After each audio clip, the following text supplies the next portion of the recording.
दिनों के लिए नाना प्रकार की परीक्षाओं के कारण दुखी हो। लिखा है अभी तो कुछ दिनों तक नाना प्रकार की परीक्षाओं में हो जो दुख का कारण है, और ये इसलिए है, वो आओ ये इसलिए है, तुम्हारा परखा हुआ विश्वास, लिखा है तुम्हारा परखा हुआ विश्वास जो आग से ताए हुए नासवान सोने से भी कहीं अधिक बहुमूल्य है। जी, लिखा है कि तुम्हारा जो विश्वास है वो आग में ताए हुए सोने से कहीं ज्यादा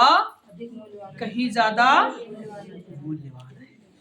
आपको पता है धीरज धरना कितना अद्भुत बात है, और धीरज के कई परिणाम है। आपको फसल के रूप में आशीष मिलेगी, आपको परिणाम के रूप में कुछ भी मिल सकता है, पर धीरज बनाए रखेंगे आप अपने विश्वास की पैरवी करने पाएंगे।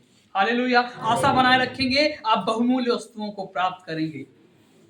अभी मैं हाल में एक परिवार से मिलने गया और उनके यहाँ बेटा आया और मैंने उनको बताया कि यस वो हमको बता रहे थे कि भैया आना है। जब मैं प्रार्थना के लिए गया तो बड़ा अद्भुत शब्दों का वाक्यांश इस्तेमाल हुआ। लिखा क्रिसमस के दिनों में जब प्रभु यीशु मसीह संसार में आए, उसी महीने में उनका बेटा भी उनको गिफ्ट में मिला। मैंने उनको बताया कि परमेश्वर ने आपको ऐसा उपहार दिया है जिसका आप मूल्यांकन नहीं कर सकते, जिसका आप मूल्यांकन नहीं कर सकते।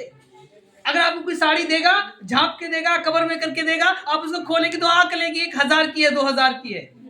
अब कुछ गिफ्ट देगा, आप प्लेट कुछ देगा तो उसको आप समझ लेंगे 100 का है, 500 का, समझ लेंगे ना। और जब औलाद आपके जीवन में आ जाए तो उसका मूल्यांकन कैसे लगाएंगे।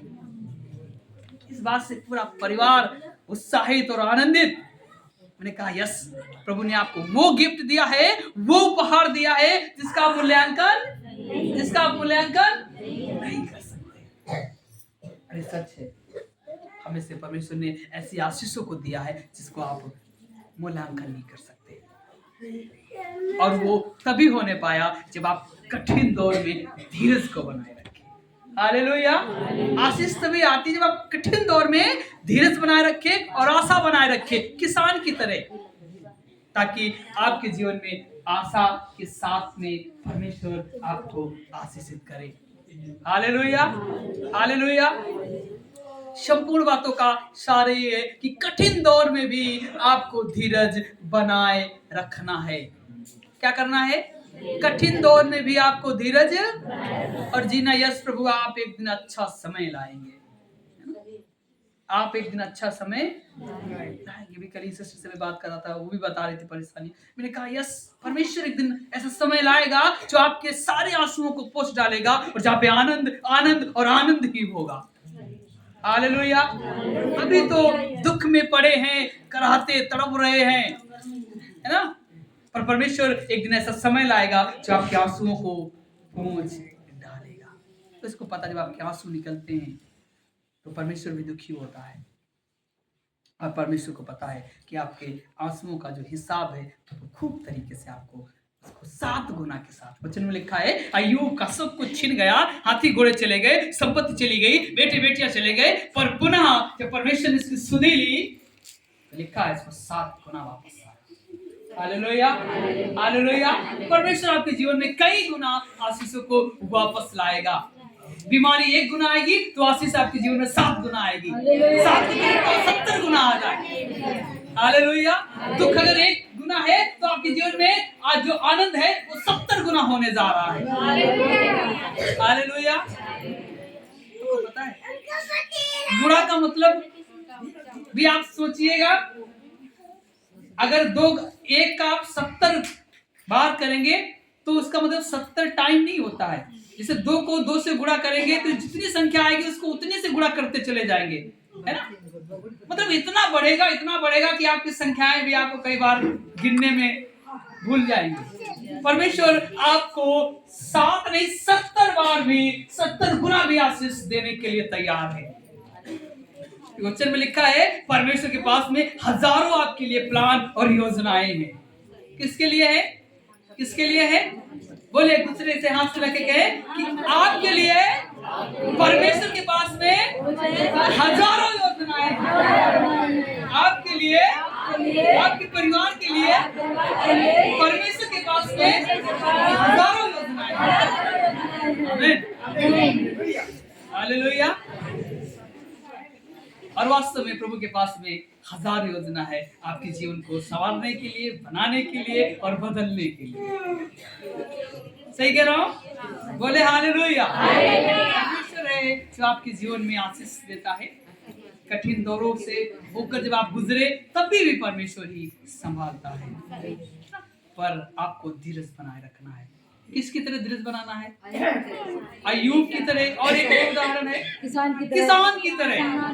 अय्यूब को किसी ने देखा, किसान को सब देखते हैं, है ना? किसान के विषय में लिखता है याकूब कि देखो किसान, लिखा है पृथ्वी की बेस्ट फसल के लिए, ना इंग्लिश में सब लिखा प्रीशियस, बहुत ही उत्तम चीज, एक उत्तम फसल की आशा रखते हुए ये धीरज धरता है प्रथम और पहली और लास्ट वर्षा पर कि बारिश होगी और हमारे घर में अच्छी फसल आएगी। हालेलुया। आपको भी धीरज बनाए रखना है प्रभु यीशु मसीह में। हालेलुया। लागूकरण क्या है इसका निष्कर्ष देखेंगे। इतनी देर में आपने क्या क्या सीखा सुनिएगा। अगर सबसे पहले आपको चाहिए कि आप पूरी तरह से, अगर आप धैर्यवान व्यक्ति हैं तो परमेश्वर आपको धन्य कहता है। यदि आप धैर्यवान व्यक्ति हैं तो आप धन्य भी व्यक्ति हैं। जो धीरज धरेगा वही धन्य हो पाएगा।